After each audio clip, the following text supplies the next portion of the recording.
Le mois du Sacré-Cœur avec Sainte Marguerite Marie, 23e jour, dispositions avec lesquelles la bienheureuse recevait les grâces de notre Seigneur. C'est avec les sentiments de l'amour le plus pur que Sainte Marguerite Marie recevait les faveurs divines. Un vendredi, dit-elle, ayant reçu mon Sauveur, il m'approcha de la plaie de son côté sacré, m'y tenant serré fortement l'espace de 3 ou 4 heures, avec des délices que je ne puis exprimer. Et je lui disais, « Ô mon amour, je quitte de bon cœur tous ces plaisirs extrêmes pour vous aimer, pour l'amour de vous-même, ô mon Dieu. » Quand notre Seigneur voulait me gratifier de quelques croix nouvelles, écrivait-elle encore, il m'y disposait par une abondance de plaisirs spirituels si grands qu'il m'aurait été impossible de les soutenir s'ils avaient duré, et je disais en ce temps, « Ô mon unique amour, je vous sacrifie tous ces plaisirs. Gardez-les pour ces âmes saintes qui vous en glorifieront plus que moi, qui ne veut que vous seul, tout nu sur la croix, où je vous veux aimer vous seul pour l'amour de vous-même. Ôtez-moi donc tout le reste, afin que je vous aime sans mélange d'intérêt ni de plaisir. » À toutes les grâces dont notre Seigneur avait comblé la bienheureuse Marguerite Marie, il ajouta encore celle de lui donner un ange spécial pour l'assister. « Ma fille, lui dit-il, je te veux donner un gardien fidèle qui t'accompagnera partout, t'assistera dans tous tes besoins et empêchera que ton ennemi ne prévale contre toi. Ce fidèle gardien de mon âme, écrit la bienheureuse, me fortifiait par ses familiers entretiens. Il me dit une fois, « Je veux vous dire qui je suis, afin que vous connaissiez l'amour que votre époux vous porte. Je suis l'un de ceux qui sont plus proches du trône de la divine majesté et qui participent le plus aux ardeurs du cœur sacré de Jésus-Christ. Et mon dessein est de vous les communiquer autant que vous serez capable de les recevoir. » Une autre fois, prenez bien garde qu'aucune grâce et caresse familière que vous recevrez de notre Dieu ne vous fasse jamais oublier de ce qu'il est et de ce que vous êtes, car autrement je tâcherai moi-même de vous anéantir.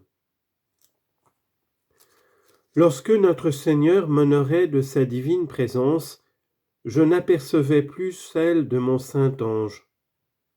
Lui ayant demandé pourquoi, il me dit que pendant ce temps-là, il se prosternait dans un profond respect pour rendre hommage à cette grandeur abaissée jusqu'à ma petitesse.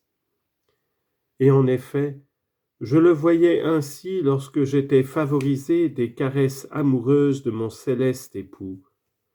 Je le trouvais prêt à m'assister en mes nécessités, ne m'ayant jamais rien refusé de ce que je lui ai demandé. Impression de la divine présence en l'âme de la bienheureuse Marguerite Marie.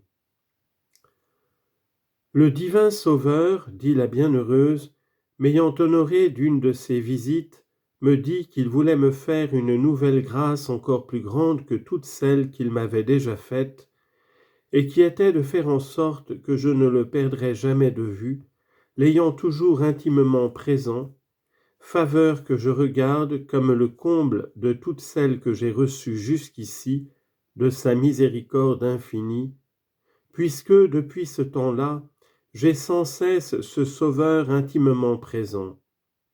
Il m'instruit, il me soutient, il m'avertit de mes fautes, et il ne cesse de faire croître en moi par sa grâce le désir ardent de l'aimer parfaitement et de souffrir pour son amour.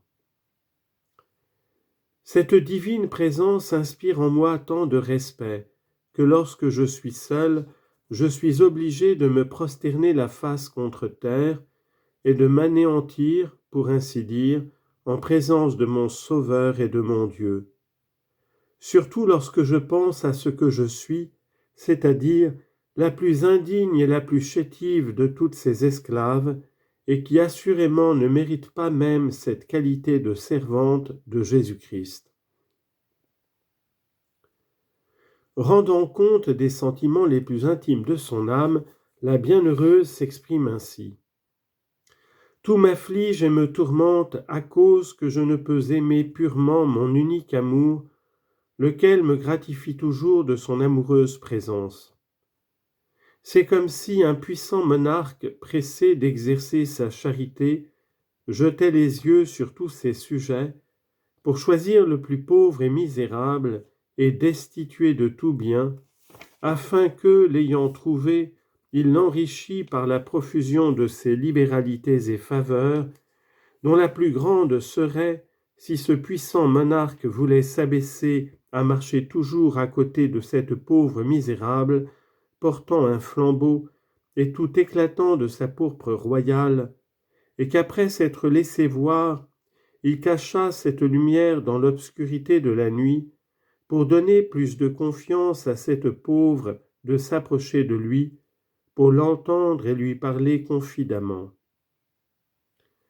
Oh, si parmi tout cela cette créature venait à se détourner de son bienfaiteur et à lui être infidèle, et que lui, pour la punir, ne se servit d'autre moyen que de faire paraître la lumière qu'il tenait cachée, pour lui faire voir ce qu'il est et ce qu'elle est, lui tout éclatant de beauté, et elle toute couverte de fange, de plaies et d'ordures, et qu'elle vit en même temps la grandeur de sa malice et ingratitude opposée à la bonté de ce souverain. Voilà à peu près la manière dont notre souverain en use avec son indigne esclave. Il est vrai que cette divine présence fait sur moi diverses impressions. Quelquefois elle m'élève au comble de tout bien, dont la jouissance surpasse toute expression, n'ayant d'autre parole que celle-ci: mon amour, ma vie et mon tout, vous êtes tout pour moi, et je suis toute pour vous. D'autres fois il m'abîme jusque dans le centre de mon néant, où je souffre des confusions étranges de voir cet abîme de toute misère proche de l'abîme de toute grandeur et de toute perfection. D'autres fois il s'imprime en moi d'une manière telle, ce me semble, qu'il ne me reste plus d'autre être ni d'autre vie que lui-même, ce qui se fait quelquefois d'une manière très douloureuse, qui me fait dire incessamment: je veux tout souffrir sans me plaindre, puisque le pur amour m'empêche de rien craindre. D'autres fois, il me semble être une eau tranquille où le soleil prend plaisir à se regarder. Dieu est un abîme incompréhensible de tout bien. Toute ma gloire doit être, comme il me l'a appris, de ne me regarder plus que comme le jouet du bon plaisir de son cœur adorable, qui est tout mon trésor, car je n'ai rien que mon Seigneur Jésus-Christ. Aussi me dit-il souvent: que ferais-tu sans moi? Tu serais bien pauvre. Pour les autres grâces et faveurs que je reçois de sa libérale bonté, j'avoue qu'elles sont bien grandes. Mais le donneur vaut mieux que tous ses dons, et mon cœur ne peut aimer ni s'attacher qu'à lui-même. Tout le reste n'est rien et ne sert bien souvent qu'à empêcher la pureté de l'amour et à faire un entre-deux entre l'âme et son bien-aimé, qui veut être aimé sans mélange et sans intérêt. Effusion de reconnaissance et d'humilité de la bienheureuse. Ah, que Dieu est bon et miséricordieux envers moi! Il en use à mon égard comme un père enivré de l'amoureuse tendresse qu'il porte à son petit enfant. Jamais je n'ai trouvé mon Dieu si bon à mon égard. Il ne se retire pas de moi malgré mes grandes infidélités. Aussi n'ai-je point d'autre recours qu'à son cœur adorable, qui partout se rend ma caution et mon défenseur. Oh, que ces libéralités sont grandes! Souvent, elles ne me laissent d'autre expression sinon « Misericordias Domini in aeternum cantabo ». Les miséricordes du Seigneur, toujours je les chanterai. Mais c'est presque tout ce que j'en peux dire, avouant sincèrement que j'aime plus mon souverain et m'occupe plus de lui que de ses dons et bienfaits, que je n'estime que dans lui-même et parce qu'ils viennent de lui. Et à moins que l'obéissance ne me l'ordonne, je n'y réfléchis guère, et j'en parle encore moins, ne le pouvant faire sans une extrême violence, à cause que ma vie est si criminelle qu'elle me fait gémir devant Dieu. Il me semble que je commets un grand crime en parlant de moi-même, me voyant si méchante, chétive et méprisable, que je m'étonne souvent que la terre ne s'ouvre pas dessous mes pieds pour m'abîmer à cause de mes grands péchés. Je ne voudrais jamais parler des grandes grâces que mon Sauveur m'a faites, puisque je n'y pense jamais que je ne souffre des peines étranges à la vue de mes ingratitudes, qui m'auraient sans doute précipité dans l'enfer, si la miséricorde de mon divin Sauveur et l'intercession toute-puissante de la Sainte Vierge ne désarmaient, pour ainsi dire, la justice de Dieu à mon égard. À vous dire ma pensée, je ne fais jamais réflexion à ces grandes grâces, que je ne craigne extrêmement qu'après m'être trompé moi-même, je ne trompe encore ceux à qui je suis obligé de parler.